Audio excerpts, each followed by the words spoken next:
Abdul Somad. Gambar yang paling besar di baleho gambar saya. Sampai lubang hidung tuh sebesar terowongan Mina. Saya takut amal ini habis pahalanya gara-gara popularitas ini. Tapi mau mana lagi? Ini bukan kehendak Abdul Somad. Sampai sekarang saya tak punya kartu nama. Sampai sekarang saya tidak ada iklan mengiklan. Ini adalah ujian dari Allah Subhanahu wa taala. Maka saya minta kepada hubabah, kepada habaib, kepada orang-orang soleh di majelis ini, doakan supaya Abdul Somad istiqomah iman dan Islam. Jangan hilang pahala karena riya, dan paling penting mati dalam keadaan husnul khatimah. Jangan sekarang, kita masih ada janji nanti habis Covid.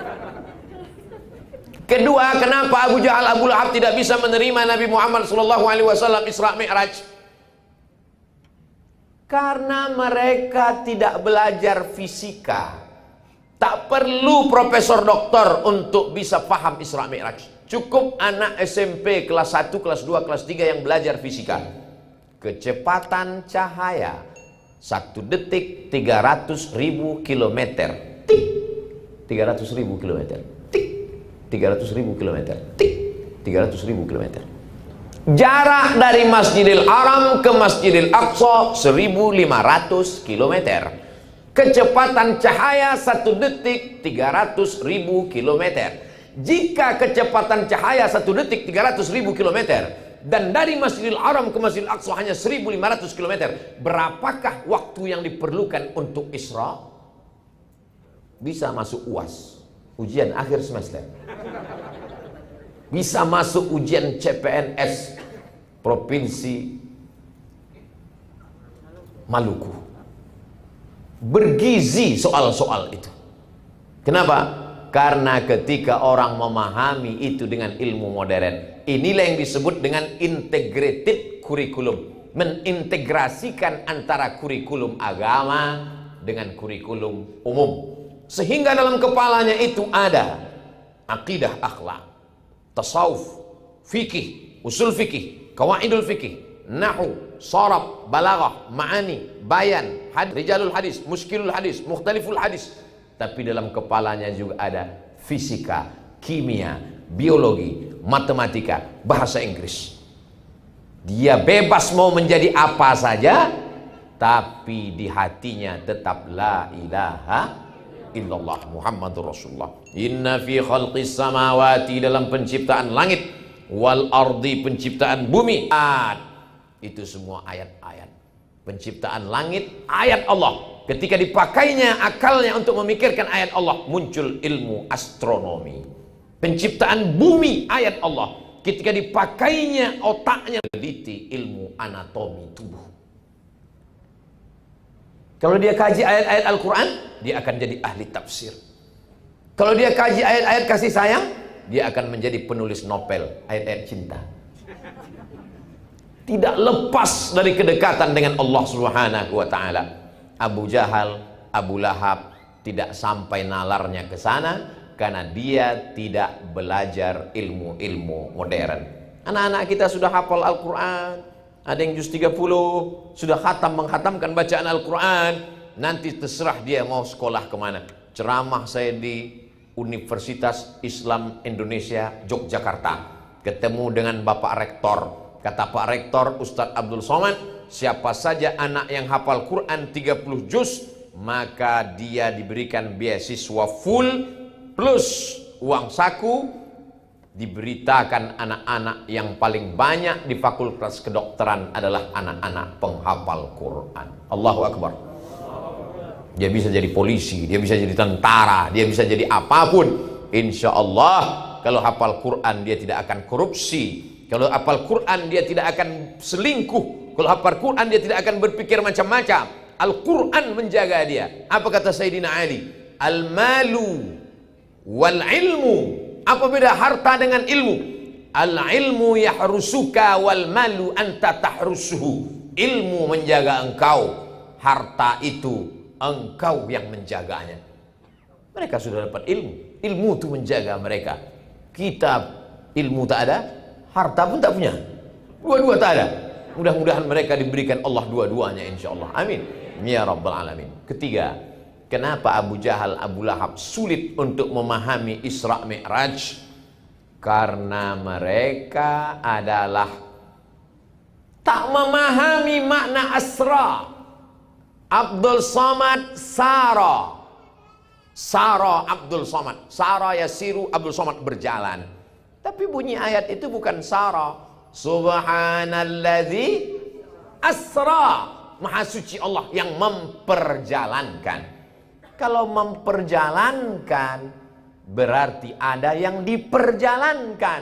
Nabi Muhammad SAW tidak berjalan, tapi dia diperjalankan.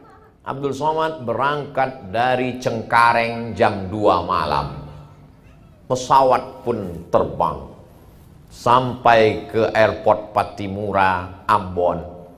Saya lihat jam saya, jam 5. Belum saya robah jamnya. Jam 2 berangkat, 3, 4, 5. Tambah 2 jam, 6, 7 waktu Ambon. 3 jam Abdul Somad terbang dari Cengkareng ke Ambon. Rupanya di dalam pesawat itu antara satu kaca dengan kaca jendela itu 2, ada kaca luar, ada kaca dalam. Rupanya ada nyamuk yang menyusup ke dalam. Kenapa nyamuk bisa menyusup? Karena mereka tidak ada cek anti rapid test. Bisa nyamuk itu masuk ke dalam. Setelah sampai ke Ambon, keluar nyamuk itu dari jendela kaca pesawat. Berjumpalah nyamuk Cengkareng dengan nyamuk-nyamuk Ambon. Kata nyamuk Cengkareng, gue dari Jakarta jam 2 tadi. Sekarang sudah sampai jam 7 waktu Ambon. Maka ketawalah semua nyamuk-nyamuk di Ambon dan di Maluku. Karena dalam sejarah nyamuk tidak ada nyamuk yang bisa terbang dari Pulau Jawa sampai ke pulau kepulauan ini, di bumi raja-raja ini, yang bisa terbang dalam 3 jam. Kenapa? Karena nyamuk ini menyangka bahwa dia terbang dengan sayapnya yang lemah. Mereka tidak tahu bahwa dia terbang dengan sayap besi. Minyaknya minyak pesawat. Tidak sampai logika Abu Jahal, Abu Lahab untuk menangkap peristiwa itu. Maka sulit dia. Maka anak-anak kita diajarkan ilmu-ilmu, tidak hanya ilmu agama, tidak hanya iman yang kuat, tapi juga ilmu rasional.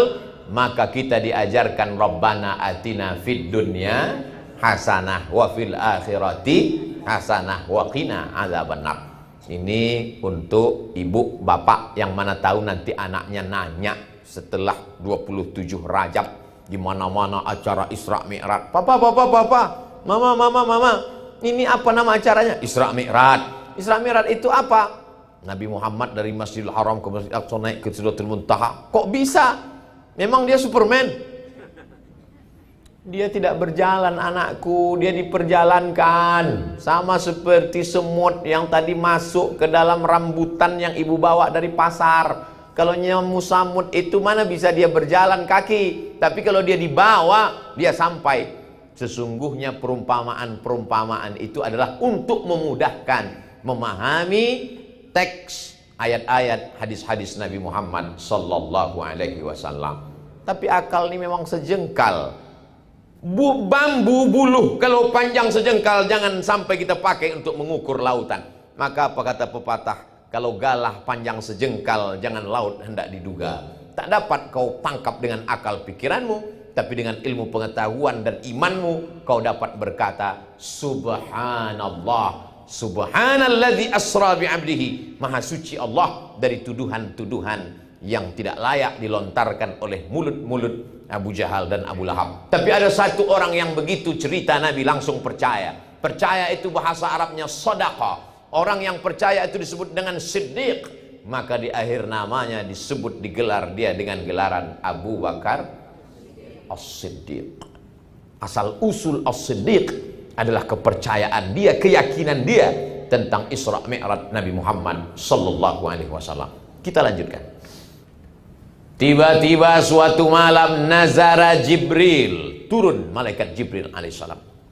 Fasyaqqa sadri, dibelahnya dadaku. Ja'a bitistin min zahab, dia bawa mangkok terbuat dari emas. Mamlu'un bil hikmati wal iman, isinya penuh dengan hikmah dan iman. Kemudian dia lepas jantungku, thumma ghasalahu bima'i zamzam, lalu dibasuh, dicuci dengan air zamzam. Setelah bersih baru dipasangkan lagi, thumma atbaqahu, lalu dijahit, dipasang, dibersih lagi. Sebelum Isra Mi'raj. Apa hikmah di balik pensucian hati ini? Ini simbol sebelum sholat kita mesti suci. Suci badan, mandi. Tak bisa mandi, wudu. Tak bisa wudu, tayamum. Tak bisa tayamum, ditayamumkan. Ditayamum tak juga bisa, berarti kena COVID, dibungkus pakai plastik. Bersih pakaian, cuci, dibilas. Kain, sarung, baju, koko, mukena dicampurkan dalam mesin cuci. Sementara di situ ada kain kotor anak, bekas kencing, bersatu di dalam, najis. Mesti kering, siram, bilas 2-3 kali, baru dijemur. Itu tadi kan bersatu dengan najis, kenapa tidak kau basuh? Kan ada tulisannya, Bu, sekali kucek tanpa bilas. Makanya mereka diajarkan fikih. Sebelum fikih sholat, sebelum fikih zakat, belajar dulu fikih toharah. Bagaimana cara, maaf, supaya air najisnya selesai. Heran saya ngelihat orang di WC itu tadi, Pak Ustadz. Kenapa? Semuanya pada batuk. Dia tak tahu batuk itu mereka bukan batuk, supaya airnya habis keluar. Begitu Islam mengajarkan sesuci-sucinya. Suci badan, suci pakaian, suci tempat. Ada satu lagi yang belum suci. Suci hati. Anak kita umurnya sama, lahirnya sama. Kenapa anak dia yang duluan khatam Quran? Datang hasad. Kenapa anak kamu kemarin tidak khatam? Anak dia kok khatam duluan? Iyalah, dia kan dekat dengan Habib, KKN. Dari hasad muncullah hasud. Maka kita diminta berlindung kepada Allah Ta'ala dari orang-orang seperti ini. Wa min syarri hasidin idza hasad. Pergi undangan, pulang dari undangan berkunang-kunang, sakit kepala, mendenyut, mau pecah. Datang dokter bertanya, ada tadi makan gulai kambing? Tak ada. Ada makan soto kambing? Tak ada. Ada makan sop kambing? Tak ada. Rupanya bukan salah kambing. Kasihan kambing, selalu dijadikan kambing hitam. Kata kambing, bukan salah aku. Terus salah siapa? Salah hati, tak bisa melihat nikmat orang lain. Rupanya di tempat undangan tadi nampak tas kulit mahal betul.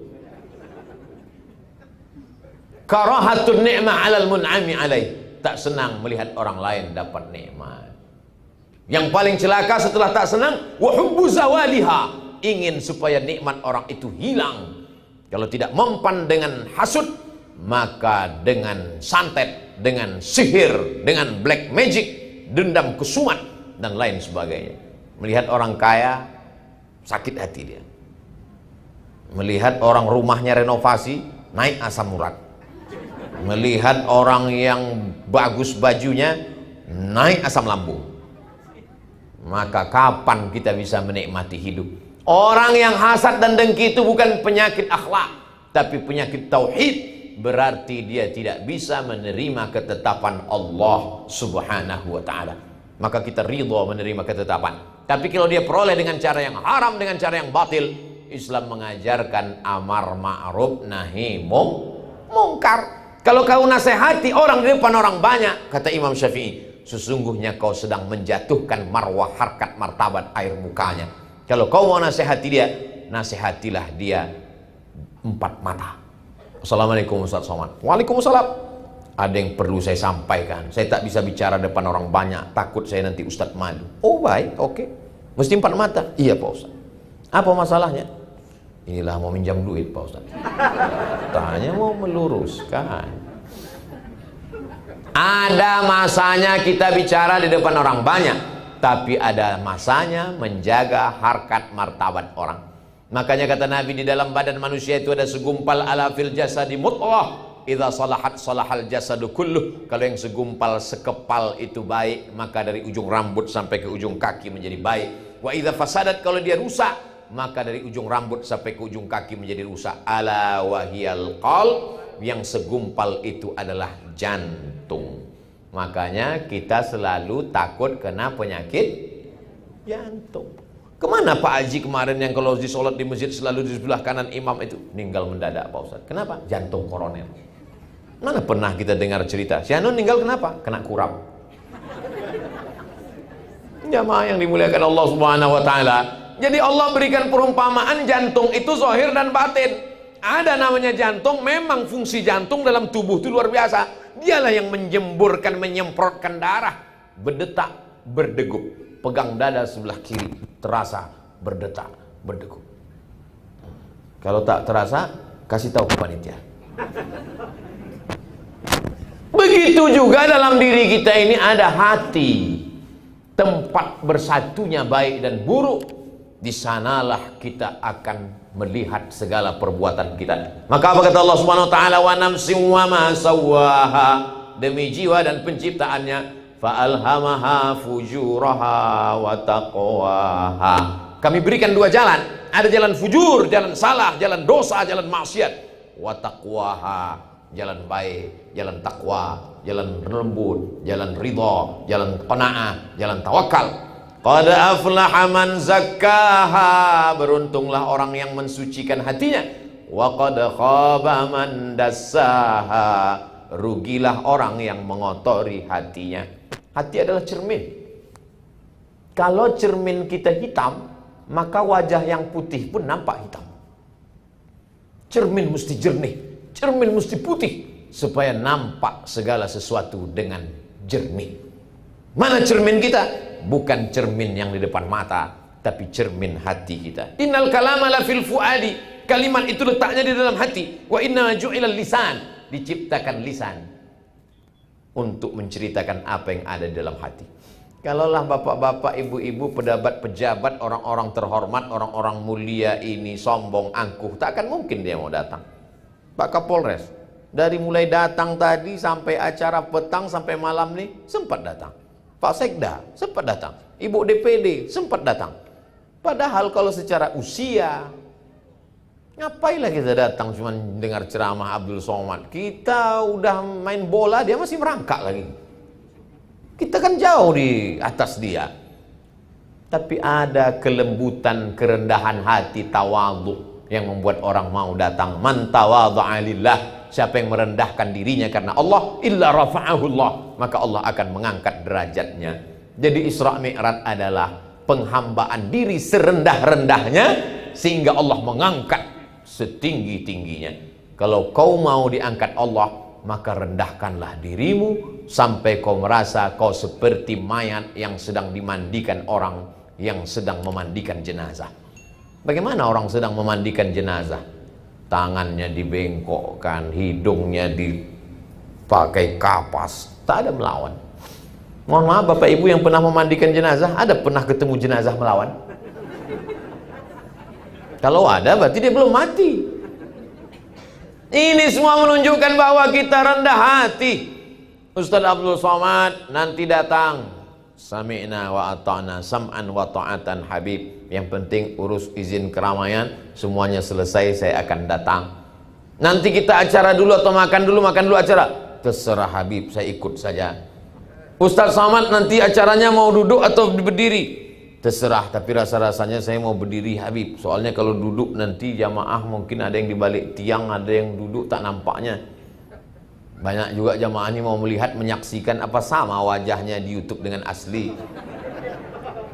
Jamaah, ini saya mau jelaskan kenapa saya berdiri. Padahal sebetulnya adab thalabul ilmi itu mesti duduk. Ini saya jelaskan supaya jangan ada dusta di antara kita. Setelah suci bersih, barulah Nabi Muhammad SAW melanjutkan perjalanan. Lalu kemudian dalam perjalanan itu, pergilah dari Masjidil Haram ke Masjidil Aqsa sampai di Palestina. Lalu kemudian Nabi sholat di Palestina dan dia melihat imamnya adalah dirinya, Nabi Ibrahim dia lihat sebagai makmum, Nabi Musa dia lihat sebagai makmum, Nabi Isa alaihi salam, Isa bin Maryam dia lihat sebagai makmum. Maka ini adalah simbol kepemimpinan Nabi Muhammad sallallahu alaihi wasallam. Anak-anak kita ini siap menjadi pemimpin. Makanya doanya, Rabbana hablana min azwajina wa dzurriyyatina qurrata a'yunin waj'alna lil muttaqina. Jadikan anak-anak kami menjadi pemimpin.